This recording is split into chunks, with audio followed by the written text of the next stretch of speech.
A very interesting book, that is English for Law by M.A. Yadugiri and Geeta Bhaskar. It's Foundation Books. That is the ISBN for you to see. I found it very interesting. So here you can read for yourself what is written in praise of the book, or what is the book all about. Here I'm going to read something from the book which really interested me, was Plain Language and the Law. So what is plain English by Martin Cutts? So he says it is anything more than a slogan used by campaigners to publicize themselves and their favorite cause, and by businesses selling editing and document design services. So is it anything more than that? He's questioning us. Undoubtedly, plain English is a woolly term, as no formula can generally measure the plainness of a document. So he writes, what is plain language? So he says, when we first tell people that we promote the use of plain language in legal documents, most breathe a sigh of relief. They think they will never again have to wade through Latin, archaic English, or incomprehensible legal terms. But when you work with the language of law or government, you quickly realize that the challenge of plain language goes far beyond vocabulary. You also have to think about how words are used, sentences constructed, documents designed, and how people infer meaning from words. So plainness, it remains elusive. What is completely understandable to one reader may be beyond another's comprehension. Mark Vail, a specialist in clear language and information management, points out that words are merely symbols and have no inherent meaning.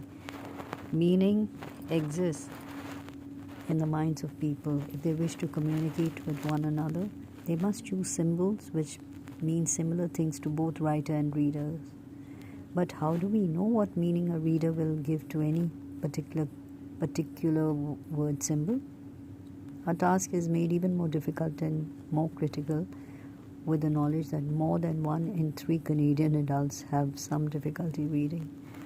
So yeah, it goes on. It's really interesting if you go through. So I found this very interesting. It's written, plain language is not, as some suggest, sending Dick and Jane to court, nor is it a false art of rendering English down to a small monosyllabic vocabulary. It is the appropriate and correct use of the full vocabulary in well-structured sentences following established rules of grammar. It is language that is free of jargon and chosen with sensitivity to the needs and prior knowledge of the intended reader. And then Mark Adler, this is really very nice. So he writes, Eggbound. Once in my youth I threw a dinner party, he writes. As it was a rare event, I didn't want to leave anyone out, and people came a long way, so I had to feed them properly. This is how I talked myself into preparing a 4-course meal for 14 people, when my experience was not much wider than making myself an omelette. But I had made risotto before and thought this is a safe main course.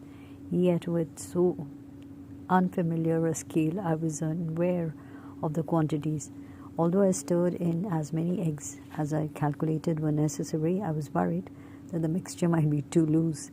So I cracked another couple, and then, for the avoidance of doubt, 1 or 2 more, and just in case ex abundanti cotilla, another. The resulting, he writes, the resulting constipation was so memorable that a quarter of a century later my friends will not visit unless I'm barred from the kitchen. So he writes, words are like eggs. If you put too many in, however carefully, the mixture will be indigestible.